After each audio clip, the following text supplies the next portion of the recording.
Hello दोस्तों, नमस्ते। स्वागत है एक बार फिर से आप सभी का आपके अपने YouTube channel Mahesh Sharma maths classes में। दोस्तों, जैसा कि आप सबको विदित है कि हमने एक नई सीरीज़ शुरू की है, जिसके अंतर्गत हम जो स्कूल व्याख्याता का प्रथम प्रश्न पत्र है उसके अंदर शैक्षिक प्रबंधन से संबंधित जैसे एजुकेशनल मैनेजमेंट के जो क्वेश्चन आते हैं, लगभग 15 क्वेश्चन यानी 30 नंबर के क्वेश्चन आते हैं इसके अंदर, तो वो पढ़ रहे हैं। अभी तक हमारी 3 क्लासें हो गई है और आज चौथी क्लास है हमारी। तो अगर आपने पहले वाली क्लासें नहीं देखी है तो प्लेलिस्ट में जाके पहले वो देख लीजिए ताकि आपकी और अच्छे से समझ में आ जाए। इसके अंदर में आपको एस यादव सर है जो कलाम एकेडमी में पढ़ाते हैं, उनकी जो स्कूल मैनेजमेंट की बुक है उसके शॉर्ट नोट्स से बना के अध्ययन करवा रहा हूँ। तो शुरू करते हैं हम आज की क्लास से। आज हम क्या पढ़ेंगे कि शैक्षिक प्रबंधन व नेतृत्व शैलियाँ, यानी leadership style in educational management. तो आज हम नेतृत्व शैलियाँ हैं उनके बारे में पढ़ेंगे। सबसे पहले हम देखते हैं नेतृत्व यानी लीडरशिप। आखिर लीडरशिप का अर्थ क्या है? तो इसका अर्थ होता है लीडरशिप यानी टू लीड, यानी वह जो नेतृत्व दे या वह जो नेतृत्व प्रदान करे वही क्या कहलाता है? नेतृत्व, या नेतृत्व करने वाले को हम कहते हैं नेता। इसके अंदर हम देखते हैं कि और क्या इसका अर्थ निकाल सकते हैं, तो दूसरों का नेतृत्व करना, यानी नेता कौन होगा? जो दूसरों का नेतृत्व करता है। दूसरा क्या होता है? अग्रिम होना, जो अग्रिम पंक्ति में खड़ा रहता है या प्रमुख होता है उसे ही हम नेता बोल सकते हैं या लीडर बोल सकते हैं। और क्या होता है? कमान संभालने वाला होता है, उसे ही हम नेतृत्व बोलते हैं। दूसरों का मार्गदर्शन करता है, उसे भी हम ये बोल सकते हैं कि भाई ये लीडरशिप कर रहे हैं। इसके अलावा कुछ परिभाषाएं भी देखते हैं जो मुख्य मुख्य है, ज़्यादा नहीं देखेंगे, जो मुख्य है वही देखेंगे। तो मिलेट है, उन्होंने क्या बोला था कि नेतृत्व अक्सर परिस्थितियों के द्वारा बनता व बिगड़ता है। इन्होंने बोला था कि नेतृत्व है, कोई भी नेता है, ये नहीं होता कि भाई किसी को नेता बनाया जा सकता है।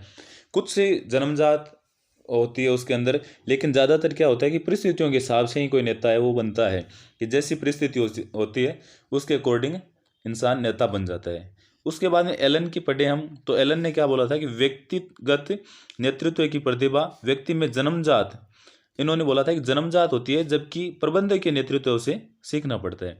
कि एक तो व्यक्तित्व अगर हम उनका देखें या व्यक्तिगत जो भी विशेषताएं होती है वो तो होती है जन्मजात, लेकिन प्रबंधकीय जैसे स्कूल में प्रिंसिपल होते हैं तो प्रबंधकीय नेतृत्व हो गया, तो वो उनको सीखना पड़ता है, वो कभी जन्मजात नहीं हो सकता। तो एक मिलेट की देखी हमने, एक एलन की देखी है। उससे आगे हम देखते हैं नेतृत्व के गुण या विशेषताएं, कि इसके क्या क्या गुण है या क्या क्या विशेषताएं हैं। पहला गुण है कि दूरदर्शिता, यानी जो नेता होता है उसकी सोच दूरदर्शिता पूर्ण होनी चाहिए। दूसरा है दृष्टि की स्पष्टता, यानी उसको अपना डिसीजन मेकिंग पावर उसकी अच्छी होनी चाहिए। और क्या होना चाहिए? निर्णायकता, ये भी डिसीजन मेकिंग पावर के अंदर आ गया। उसके बाद में सही निर्णय लेने की क्षमता, प्रगतिशील नेतृत्व होना चाहिए उसका, यानी कोई भी कार्य कर रहा है उसकी प्रगति के बारे में वो अच्छे से सुझाव दे सके या अच्छे से फैसले ले सके, ऐसा उसका नेतृत्व होना चाहिए। प्रेरणा का स्रोत होना चाहिए, कि वो अपने जो अधीनस्थ कर्मचारी होते हैं या जो भी अधीनस्थ होते हैं उनको प्रेरणा प्रदान करता रहे, जिससे कार्य है वो अच्छी प्रगति से होता रहे। और क्या होना चाहिए? एक अच्छा आयोजक होना चाहिए, ये भी बहुत ज़रूरी है एक नेता के लिए, कि एक अच्छा आयोजक होना चाहिए। और अच्छा जनसंपर्क, क्योंकि बिना जनसंपर्क के तो व्यक्ति कभी नेता हो ही नहीं सकता, कि अगर जनसंपर्क होगा तभी तो क्या होगा? नेता। क्योंकि नेता है यानी लीडरशिप, तो लीडरशिप है वो किन पे लीडरशिप करेगा, तो उनके लिए जनता जरूरी है या जनसंपर्क जरूरी है। उसके बाद हम देखते हैं शैक्षिक नेतृत्व है। क्या देखते हैं? शैक्षिक नेतृत्व यानी एजुकेशनल मैनेजमेंट, जो कि अपने सिलेबस में साफ साफ लिख रखा है। तो इससे ही अपने रिलेटेड क्वेश्चन आएंगे, तो यहाँ से अपने ध्यान से देखते हैं कि शैक्षिक नेता के रूप में संस्थागत लक्ष्यों को प्राप्त करने हेतु उत्तरदायी है। किसके लिए उत्तरदायी है? संस्थागत लक्ष्यों को प्राप्त करने के लिए।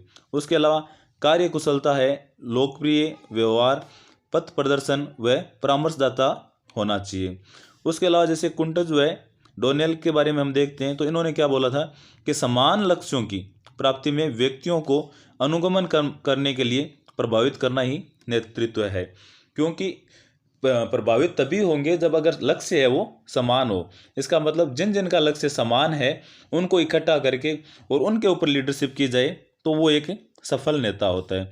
उसके आगे हम देखते हैं कि बोल्स ने क्या कहा था। इन्होंने बोला कि शैक्षिक नेतृत्व एक प्रक्रिया है जिसमें नेता अपने समूह के निर्देशन करने में पहल करता है, कि ये एक ऐसी प्रक्रिया है जिसके अंदर नेता है वो अपने समूह के निर्देशन के लिए पहल करता है।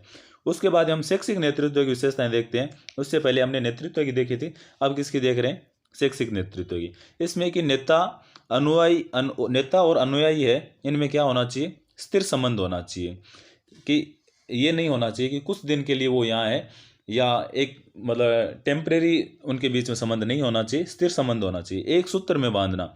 यानी ये नहीं होना चाहिए कि कोई भी लीडर है उसके नीचे जितने कर्मचारी है वो उनसे सबसे मतलब अलग अलग बिहेव कर रहे हैं। अगर एक डिपार्टमेंट से है तो उनके साथ में क्या होना चाहिए, सबके साथ समान व्यवहार होना चाहिए। तो एक सूत्र में बांधना, समान उद्देश्य होना भी बहुत ज़रूरी है।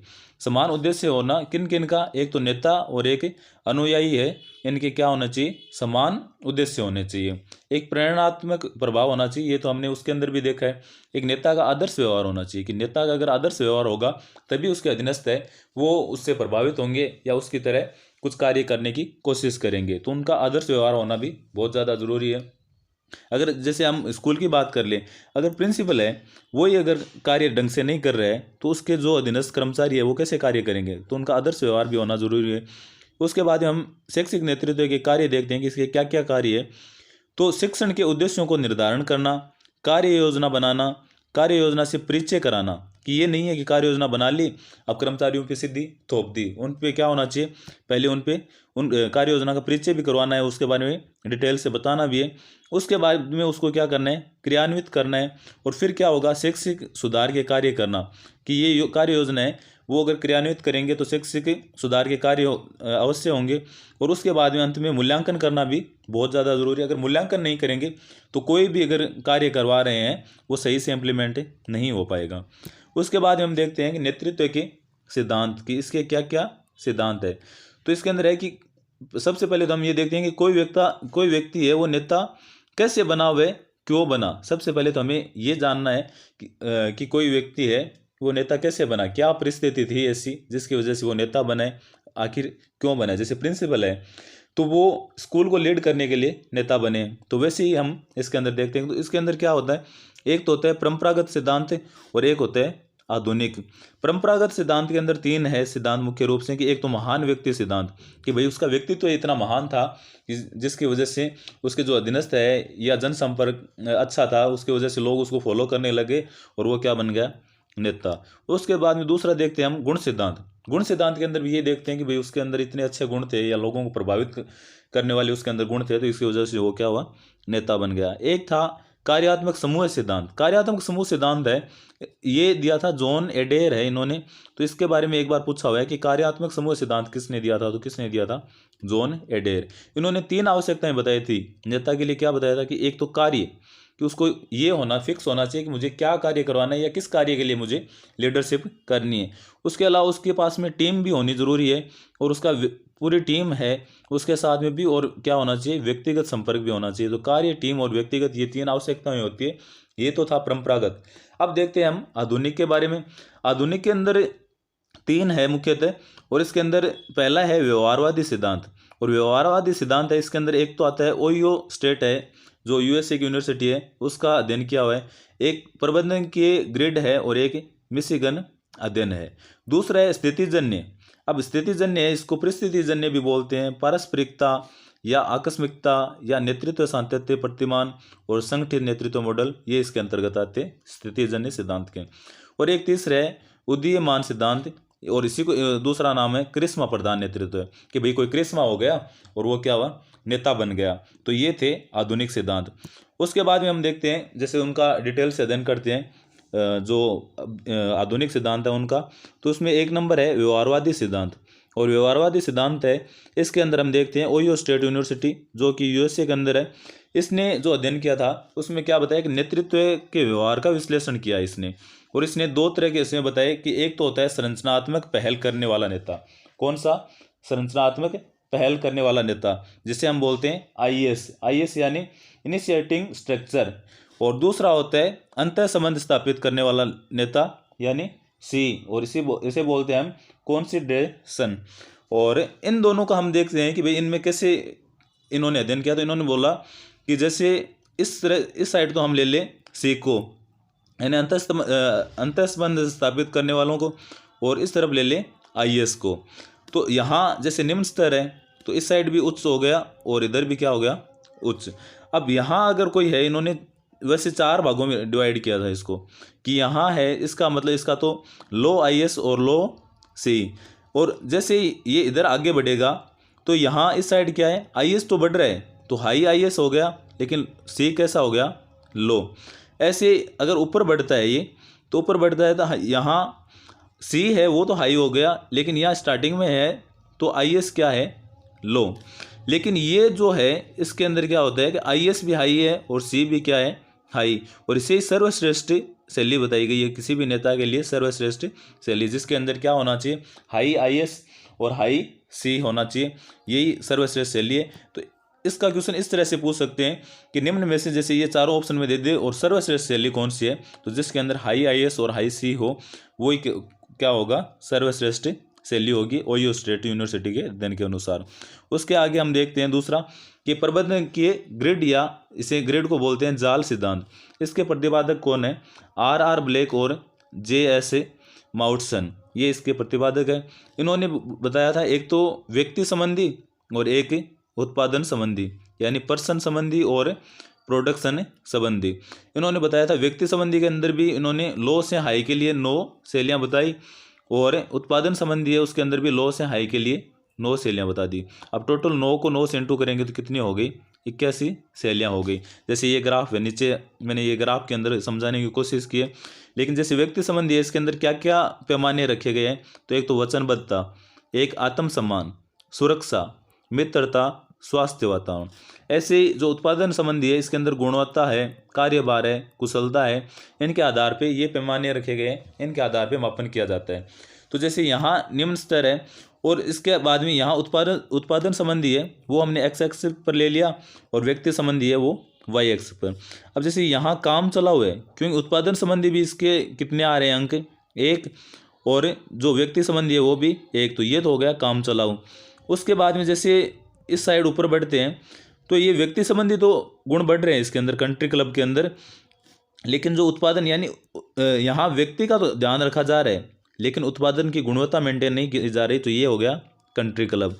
अब जैसे यहाँ चल रहे हैं इस साइड, तो यहाँ देखो उत्पादन संबंधी तो अंक मिले 9, लेकिन व्यक्ति संबंधी अंक मिले सिर्फ 1, इसलिए कैसा हो गया, निरंकुश, कि यहाँ सिर्फ उत्पादन पे ध्यान दिया जाता है, व्यक्ति पे ध्यान नहीं दिया जाता। एक है मध्य मार्गी, तो मध्य मार्गी का अगर हमें पूछे कि व्यक्ति संबंधी कितने होंगे तो भी 5 है, और उत्पादन संबंधी कितने होंगे तो भी वो कितने होंगे, 5 होंगे। ये हो गया, इसे बोलते हैं मध्य मार्गी भी बोल सकते हैं। और ये कैसी शैली है, तो औसत शैली है। लेकिन जो सर्वश्रेष्ठ शैली है इसके अंदर वो कौन सी होगी, इसके अंदर जो व्यक्ति संबंधी गुण होंगे, यहाँ व्यक्ति का भी पूरा ध्यान रखा जाता है और यहाँ उत्पादन का भी पूरा, गुणवत्ता का भी पूरा ध्यान रखा जाता है। इसे टीम या टोली प्रकार भी कहते हैं, और ये कैसी है, सर्वश्रेष्ठ शैली है। तो इसके अंदर भी हमें ये पूछ लिया कि सर्वश्रेष्ठ शैली है उसके अंदर उत्पादन संबंधी और व्यक्ति संबंधी की कितने कितने अंक होंगे, तो कैसे होंगे, 9-9। या हमें ये पूछ ले कि किस टीम प्रकार की टोली या किस शैली के अंदर 9-9 दोनों के पाए जाएंगे, तो वो कौन सी होगी, सर्वश्रेष्ठ शैली या टीम प्रकार की टोली होगी, इसके अंदर होंगे। उसके बाद में हम 3 नंबर पे देखते हैं आगे मिशिगन अध्ययन। तो मिशिगन अध्ययन है उसके अंदर एक तो PCL यानी प्रोडक्शन सेंटर्ड लीडरशिप, और दूसरा कौन सा हो गया, ECL यानी एम्प्लॉय सेंटर्ड लीडरशिप। तो ये 2 प्रकार से इसने डिवाइड किया इनको। तो इसको PCL यानी उत्पादकता केंद्रित नेता और ECL यानी कर्मचारी केंद्रित नेता। अब उत्पादकता केंद्रित के अंदर क्या बताया इन्होंने कि तकनीकी पक्ष पर बल दिया जाता है, कार्य स्तर पर बल दिया जाता है, और कर्मचारी को यंत्र समझा जाता है, यानी कर्मचारी पर बिल्कुल ध्यान नहीं दिया जाता। ये तो हो गया PCL। और ECL के अंदर क्या हो गया कि एक तो मानव संबंध बहुत अच्छे होते हैं, जो भी वहाँ काम कर रहे हैं एम्प्लॉय है उनके स्वास्थ्य का ध्यान रखा जाता है, उनको प्रेरित किया जाता है, सुख दुख में भी उनका साथ दिया जाता है। तो ये कौन सी होगी, ECL। इसके अंदर सिर्फ और सिर्फ जैसे ऐसे क्वेश्चन पूछे जाते हैं जैसे छंटवाते हैं कि 3 चीज़ तो ECL की दे दी और एक PCL की, कि निम्न में से कौन सा है वो भिन्न है, तो इस तरह का क्वेश्चन बनता है यहाँ से मिशिगन अध्ययन से। उसके बाद में हम देखते हैं पारस्परिकता, या जो 2 नंबर पे था अपना, तो पारस्परिकता या परिस्थितिजन्य सिद्धांत, और इसे जीवन चक्र सिद्धांत भी कहते हैं। इसके प्रतिपादक कौन है? तो ओहियो विश्वविद्यालय है जो यूएसए के अंदर है, वहाँ के पॉल हर्शे एवं केनिथ ब्लैंचर्ड हैं। तो पॉल हर्शे के बारे में पहले से एक बार जो क्वेश्चन पूछा हुआ है उसके अंदर दिया भी था कि जो परिस्थितिजन्य सिद्धांत है उसके प्रतिपादक कौन है, तो कौन है? Paul Hershey. तो इसको आप इंपॉर्टेंट कर लेना। उसके बाद में प्रभावशाली एवं अप्रभावशाली, इन्होंने बताया कि कुछ नेता होते हैं वो तो प्रभावशाली होते हैं और कुछ क्या होते हैं? अप्रभावशाली। उसके बाद इसने बताया कि नेतृत्व की प्रभावशीलता ज्ञान करने के आयाम है। इसने 3 तरह के आयाम बताए थे कि एक तो कार्य प्रदान होता है कि भाई काम जो अच्छा करेगा तो वो अच्छा नेता होगा। दूसरा क्या है कि संबंध प्रदान, यानी जिसके संबंध अच्छे होंगे वो नेता सबसे अच्छा होगा। दूसरा क्या है कि समूह की परिपक्वता। तो इसने 3 आयाम बताए थे, कौन कौन से? कार्य प्रदान, संबंध प्रदान और समूह की परिपक्वता। उसके बाद में हम जैसे आगे देखते हैं कि एकीकृत नेतृत्व सिद्धांत, ये बहुत इंपॉर्टेंट है, तो आप इसको तो अच्छे से तैयार कर लेना। एकीकृत नेतृत्व सिद्धांत, तो इसके प्रतिपादक कौन है? टेरी एंड फ्रैंकलिन। तो अगर हमें ये पूछ ले कि एकीकृत नेतृत्व सिद्धांत के प्रतिपादक कौन है, तो टेरी एंड फ्रैंकलिन। उसके बाद में इसने बताया कि जो नेता है वो पूर्ण रूप से ना तो जन्मजात होता है और ना ही उसे बनाया जा सकता। कौन सा ऐसा सिद्धांत है जिसमें ऐसा बोला गया है कि नेता है वो पूर्ण रूप से ना तो जन्मजात होता है और ना ही उसे बनाया जा सकता? तो कौन सा है? एकीकृत नेतृत्व सिद्धांत। इसके अंदर नेतृत्व के विकास के बारे में बताया था कि कुछ तो जन्मजात गुण होते हैं, कुछ अनुभव होता है और कुछ क्या होता है? प्रशिक्षण दिया जाता है, तो क्या होता है? एक अच्छा नेता बनता है। इसके अंदर ये बताया गया है। उसके बाद में इसके अंदर बताया था कि संगठित नेतृत्व के सिद्धांत भी इसे बोलते हैं, जो एकीकृत नेतृत्व सिद्धांत है इसके अंतर्गत, क्योंकि इसके अंदर क्या जन्मजात गुण, अनुभव और प्रशिक्षण तीनों को मिक्स कर लिया है, तो इसे क्या बोलते हैं? संगठित नेतृत्व सिद्धांत। इसके अंदर इसके 4 तत्व बताए थे कि एक तो नेता होते हैं, नेता होना सबसे ज़्यादा जरूरी है। दूसरा जो अनुयायी है, अगर अनुयायी नहीं होंगे तो नेता कैसा होगा?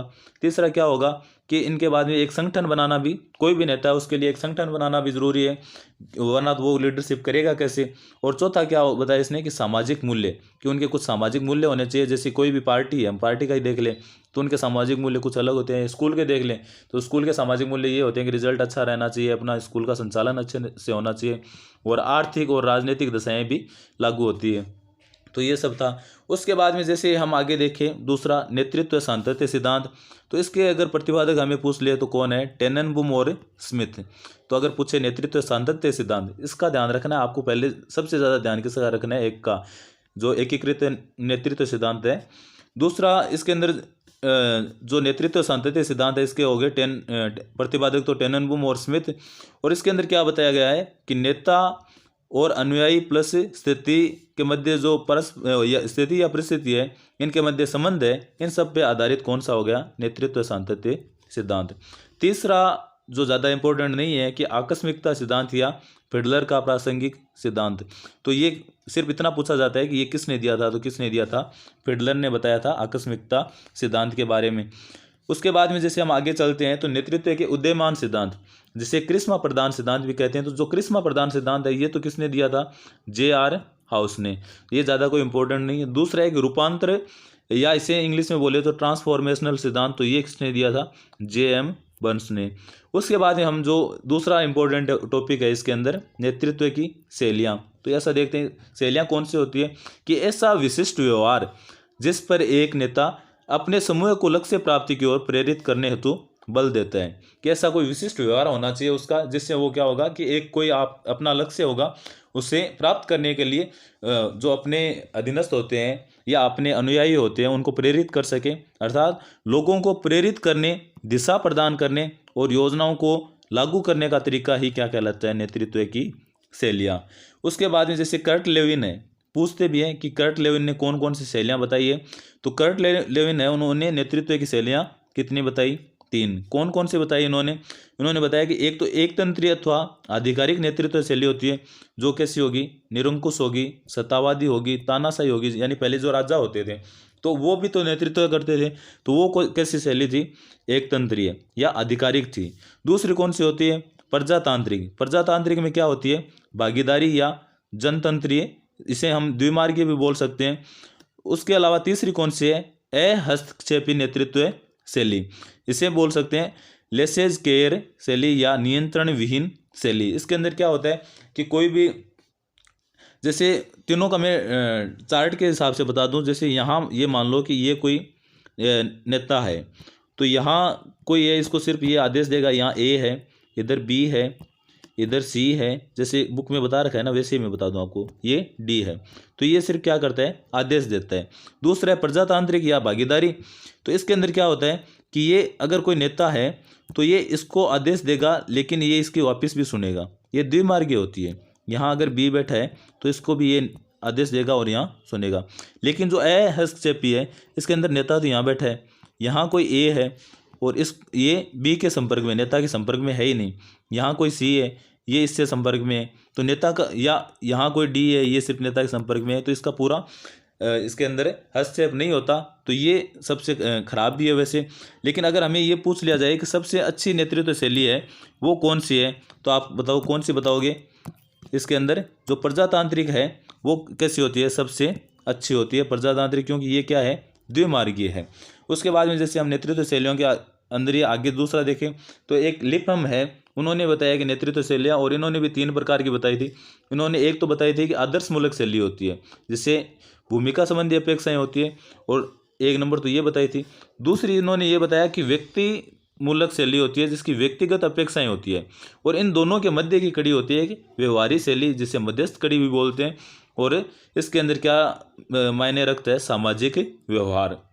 उसके बाद में व्यक्तित्व की अन्य शैलियों की बात करें तो एक तो होती है पितातुल्य शैली, रूपांतर शैली, सहयोगी या लोकतांत्रिक शैली। इनके अलावा भी बुक में खूब दे रखी है, लेकिन वो ज़्यादा इतनी इंपॉर्टेंट नहीं है एग्जाम के अकॉर्डिंग। अब हम देखते हैं इससे संबंधित जो क्वेश्चन है वो पहला क्वेश्चन है कि नेतृत्व व्यक्तियों को नेता की इच्छा अनुसार कार्य के लिए तैयार करने की योग्यता है, परिभाषा किसने दी, तो यह परिभाषा किसने दी थी, फ्रैंकलिन जी मौर्य ने। उसके बाद में दूसरा क्वेश्चन है कि सामंती प्रकार के नेतृत्व में नेता और अनुयायी के मध्य संबंध होते हैं, तो सामंती प्रकार का होगा, उसमें कैसा होगा, स्वामी और सेवक, क्योंकि सामंत से नाम से स्पष्ट हो रहा है। तीसरा एक नेता पैदा होते हैं, बनाए नहीं जाते। इस मान्यता पर आधारित नेतृत्व का सिद्धांत किसने दिया था, या नेतृत्व का सिद्धांत है तो गुण सिद्धांत है, वो हो गया। चौथा है कि जॉन एडेर द्वारा प्रतिपादित किया केंद्रित नेतृत्व सिद्धांत में एडेर ने नेता द्वारा संतुलित करने वाली आवश्यकताएं कौन सी बताई है, तो उसने कार्य आवश्यकताएं बताई है, व्यक्तिगत आवश्यकताएं बताई है और टीम आवश्यकताएं बताई है। ये हमने अभी पढ़ा ही है। पांचवा है ओयो स्टेट अध्ययन, जो यूएसए की जो यूनिवर्सिटी है उसका कि संबंध नेतृत्व किस सिद्धांत से है, तो किससे है, उसका व्यवहारवादी सिद्धांत से है। ये भी हमने पढ़ा है। और व्यवहारवादी के अंदर जो आधुनिक सिद्धांत है उसके अंदर 1 नंबर पे पढ़ा था हमने। उसके बाद में छठा क्वेश्चन है कि प्रबंधन के ग्रिड या जो जाल सिद्धांत है, ये भी पढ़ा हमने कि ब्लेक व माउंटेन ने कितने प्रकार के नेतृत्व शैलियाँ बताई, तो इसने कितनी बताई है, 5 प्रकार की। सातवां क्वेश्चन है कि निम्न में से नेतृत्व की कौन सी शैली पॉल हर्शे व केनिथ ब्लैंचर्ड से के स्थितिजन्य सिद्धांत से संबंधित नहीं है, तो कौन सी नहीं है, कंट्री क्लब शैली, बाकी सारी इससे संबंधित है। 8वां क्वेश्चन है कि नेतृत्व की शैली को प्रभावित करते हैं, तो नेता का व्यक्तित्व है, समूह सदस्यों का व्यक्तित्व है, कार्य की प्रगति, परिवेश की प्रकृति, तो ये सब क्या करते हैं, प्रभावित करते हैं, तो डी हो गया। 9वां और आज का अंतिम क्वेश्चन है प्रजातांत्रिक नेतृत्व शैली की विशेषताएं नहीं है, तो कौन सी विशेषताएं नहीं है, इसकी सत्ता का विकेंद्रीकरण, ये भी होता है प्रजातांत्रिक, क्योंकि ये कैसी होती है, द्विमार्गीय होती है। नेता परामर्शदाता व मित्र, ये भी बात सही है। आत्मानुशासन प्रबल, ये भी सही है, लेकिन व्यक्तिगत विकास का अवसर नहीं मिलता, ये बात गलत है, क्योंकि यही तो सबसे अच्छी शैली है जो प्रजातांत्रिक शैली है, क्योंकि ये द्विमार्गीय शैली है।